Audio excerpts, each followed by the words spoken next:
Pakistan in the 1960s, a golden era of freedom, prosperity, and music.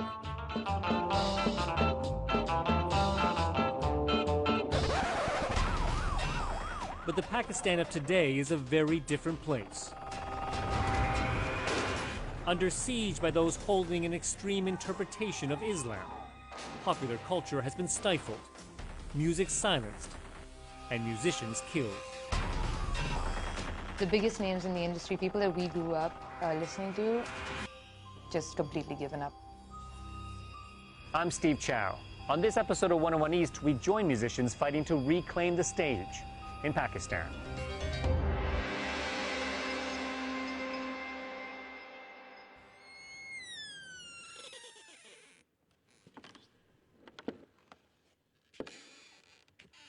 It's been years since Gulzar Alam has performed in this theater. The hall was built decades ago to showcase Pakistan's rich musical talent.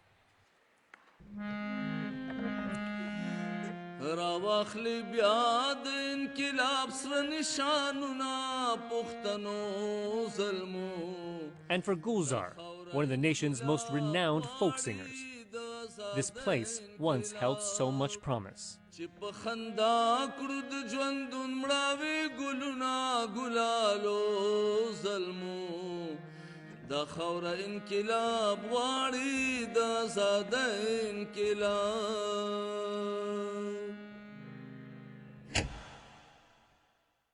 Today, there is only disappointment. I still remember how the men would sit over there on one side, and the women would all sit over there. And if I or another artist would come on stage, people would shower flowers on us. Now the hall is filled with silence, and one feels scared.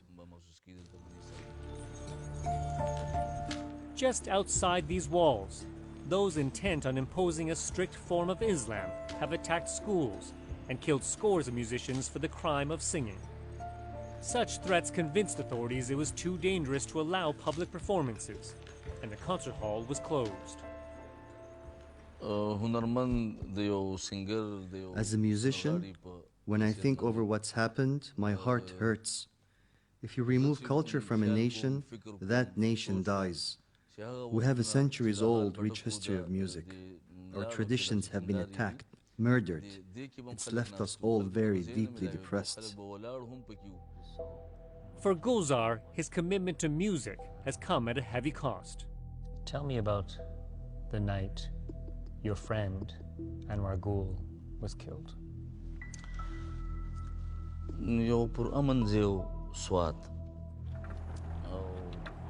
One time, we were performing in a place called Swat Valley.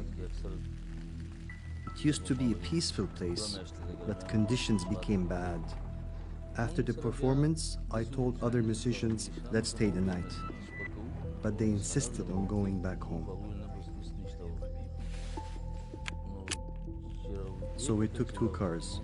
I remember one vehicle was ahead of us on a mountain road. And then all of a sudden, men with guns jumped out. They opened fire. Many people were hit, including my friend Anwar Gul. He died later in the hospital. Gulzar somehow survived unscathed, but he was seriously injured in another attack. Crippled for life, he now walks with a cane. We humans are social animals. We need to connect with each other, especially friends. But so many have died, and I am now alone. For the past 2 years, I've taken sleeping pills to calm my nerves, but I believe my death will soon come as well.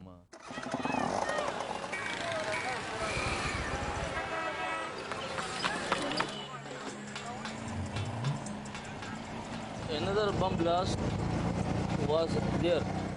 Gulzar takes me for a look around the city. Peshawar, located in northwestern Pakistan, sits on the border with Afghanistan. The area is a hotbed of violence. Gulzar knows each street, each area by the attacks that have claimed countless lives here. One blast is here, no?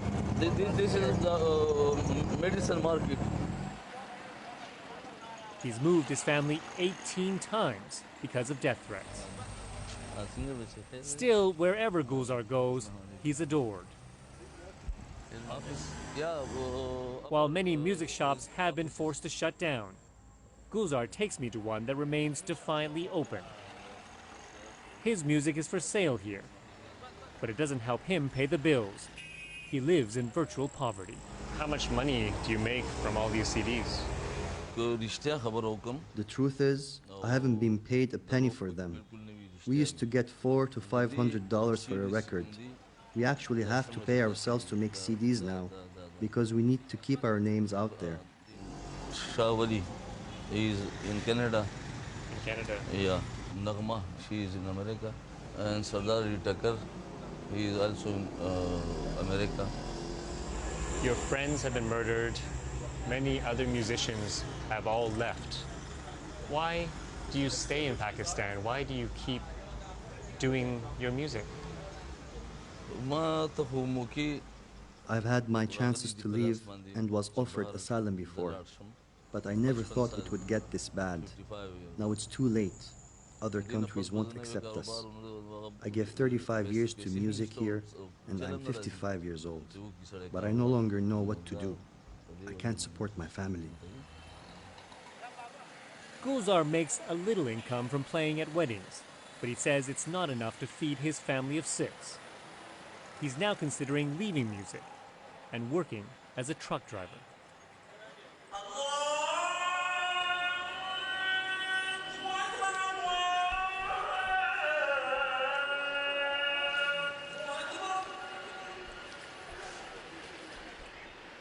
Critics of music and musicians here are not hard to find.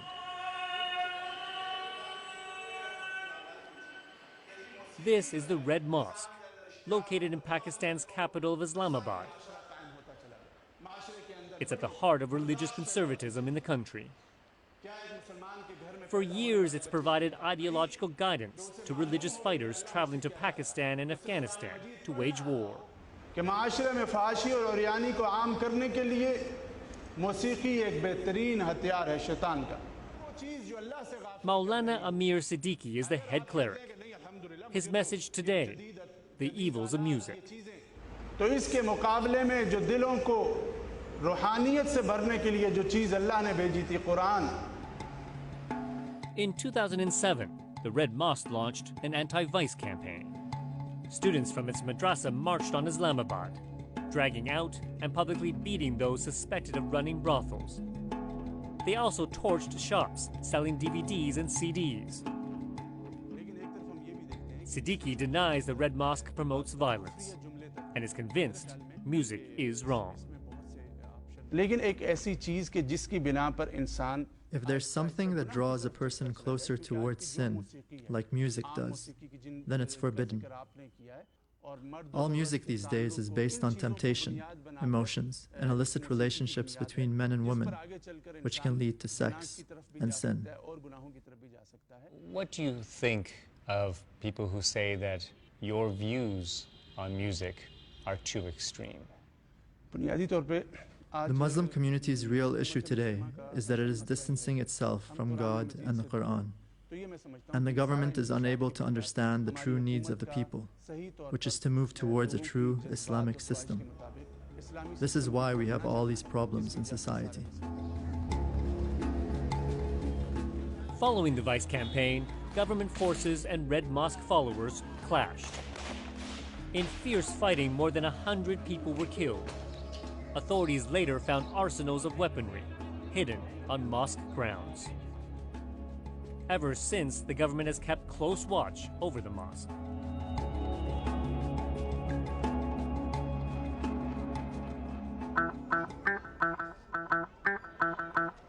In Pakistan's largest city of Karachi, we arranged to meet a musician who's boldly challenging religious influence and those he blames for the state of Pakistani society. Hey Steve, let's go. Ali, Yes, we explore the town in style. cool ride, man.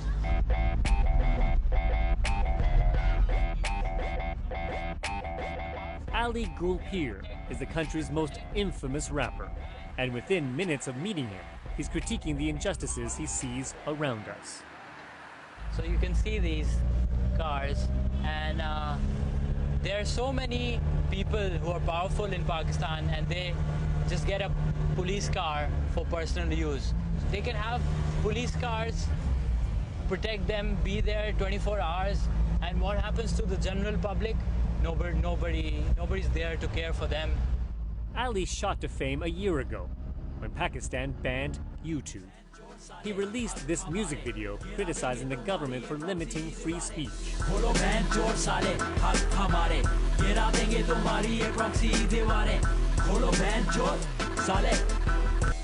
Officials blocked YouTube after concerns emerged of anti-Islamic material being uploaded onto the site. Ali's mockery of what he sees as authorities pandering to religious conservatives went viral, getting more than 500,000 hits in just 2 days. The government argues it needs to ban YouTube because there is anti-Islamic material. There's anti-Islamic material everywhere, all over the internet. You don't like 2 books in the library, you don't burn down the whole library, you know?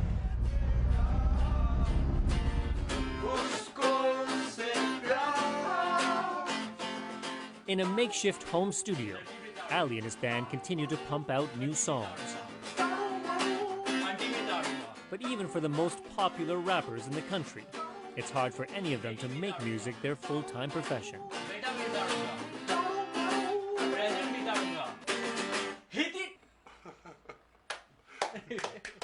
This is something we do. I mean, every now and then we get together and just have fun. How tough is it to survive as a musician here? Our songs were not picked by TV channels. We were not signed by record labels. But we produced our own music and put it up. You have to do everything yourself. You have to be your own record label. You have to be your own manager. You have to do all those things as well. Even though they're doing it alone, their songs get millions of hits on social media. Ali doesn't see himself as only a musician. He hopes his music can help create debate and bring about change. I know my songs will not change the course of history. I mean, they won't change Pakistan in a second, but one person at a time. I want to matter. Even if I'm a small piece of the puzzle, I want to be a piece. I don't want to be part of the problem. What is it in your DNA that makes you want to challenge the system? My dad went to prison for 5 years. And he himself was a very activist kind of person. To see a man go through all that just for his belief, and because of that, seeing all the respect he got, that belief made him powerful, and that's what that inspired me. Ali's boldness has also landed him in trouble, like when he released this rap, railing against rich politicians.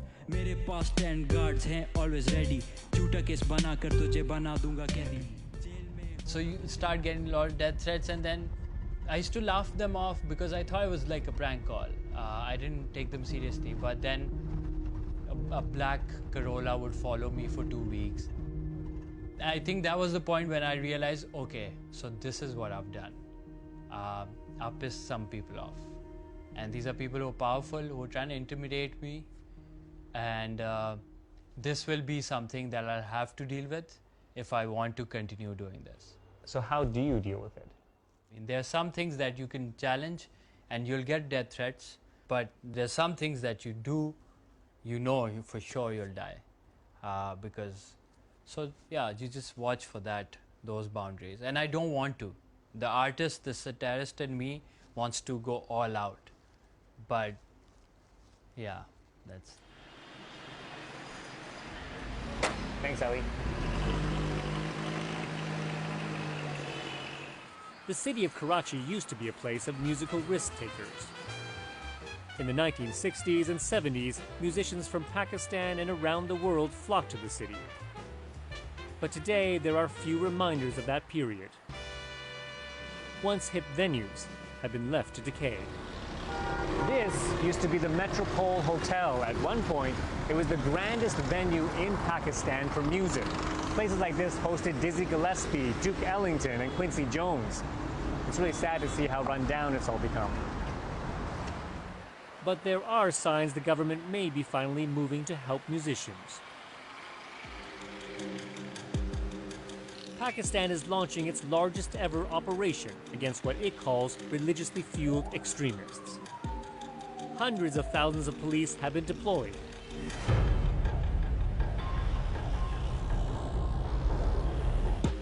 That's created an environment where musicians and audiences can come together.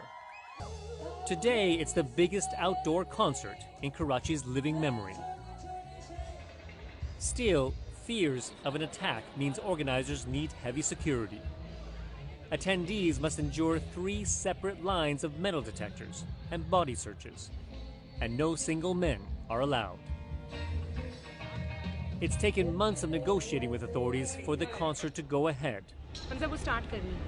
A big stress for organizer Nita Butt. Whenever you're doing a show in Karachi, you have to think about security for your own self and for the audiences. We've had an amazing response. We had almost 20,000 people yesterday. I think we've already hit that number today. Nita says such cultural celebrations are essential for a healthy society. When 10,000, 20,000, 50,000 people all gather in the same place and they hear the same piece of music, it is a binding experience. There is great value in putting people together so they can experience a piece of art together. There's great value that they feel safe enough. There's a bond that's created between the community. The festival goes off without any incident. One of the most popular performances comes from a young 24-year-old.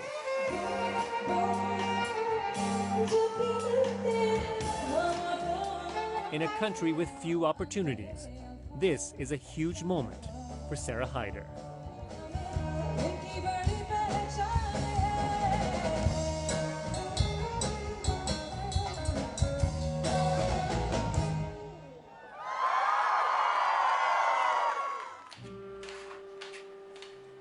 The next day, we joined Sarah in her band's studio. They're still buzzing about the festival's success.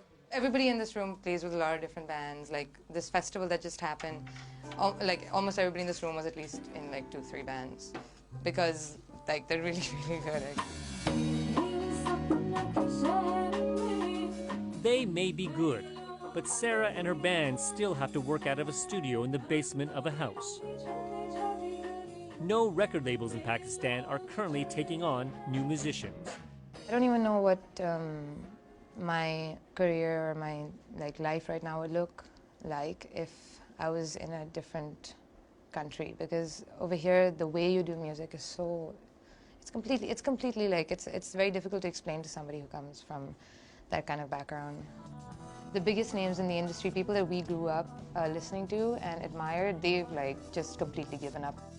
It's very disheartening, people walking away, especially people that you think are so successful and they're the gods and they're like, you know, the stars and the icons. It's like Freddie Mercury just deciding to open up a restaurant instead of being on stage. It's so disappointing. It's like if he can't do it, then I can't, you know?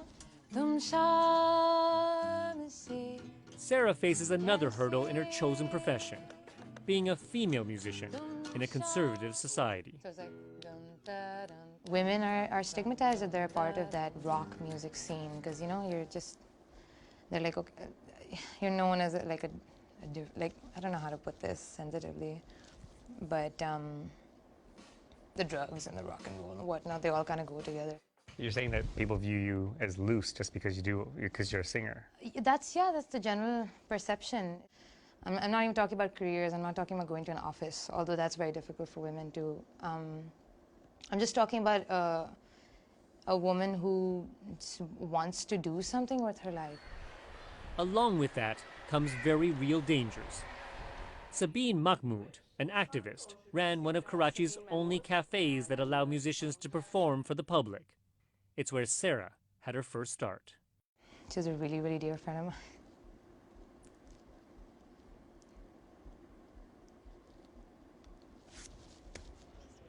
In April, on a street not far from her cafe, Sabine was shot 4 times at close range by gunmen and killed. Did it then really hit home in terms of the threat? Oh yeah, oh my God. If you have any kind of opinion or you're trying to do something different, you will be targeted. And anybody exposed here or singled out for doing something that doesn't quite go with the general narrative of the country, it tends to be really, really difficult. Yet, Sarah keeps singing.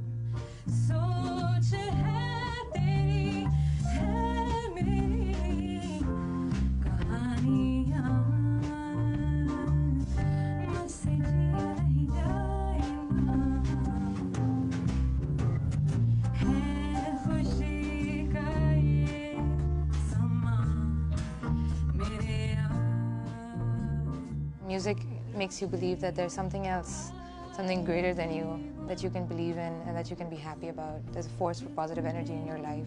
That's how it's been for me, right? That's how it's been for a lot of my friends.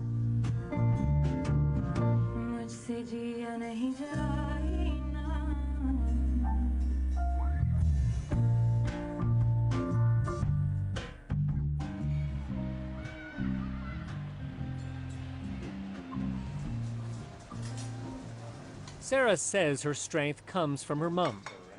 We've been invited over for lunch to meet her and her family.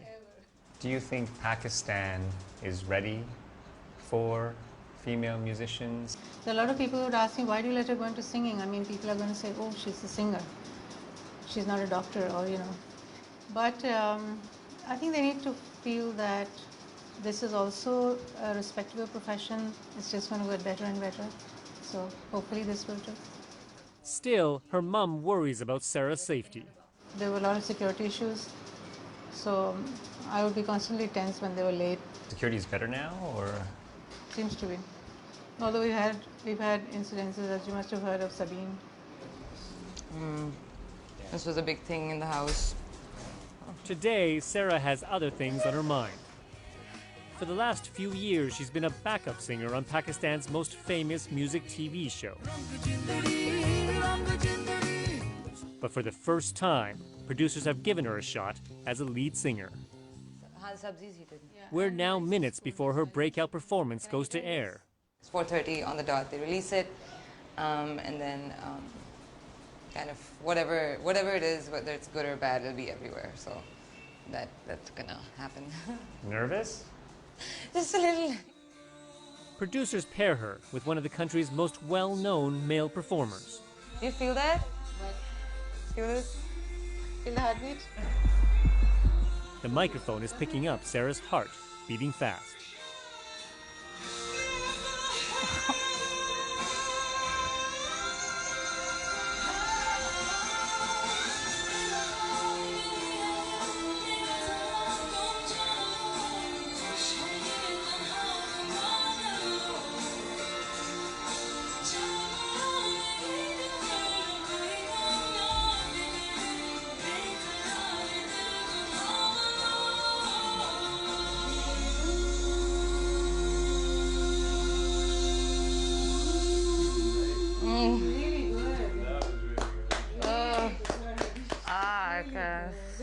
Can I hug? I think you should be proud. You did a good job. And for a moment, Sarah forgets all the threats and the pressures and enjoys the limelight. You raised a strong daughter, Mom. I'm proud of her. Mom. While trying to stay grounded. It's just a song, you know. It's just a song. It's just a song. But in Pakistan, just a song can be a powerful statement for a new future.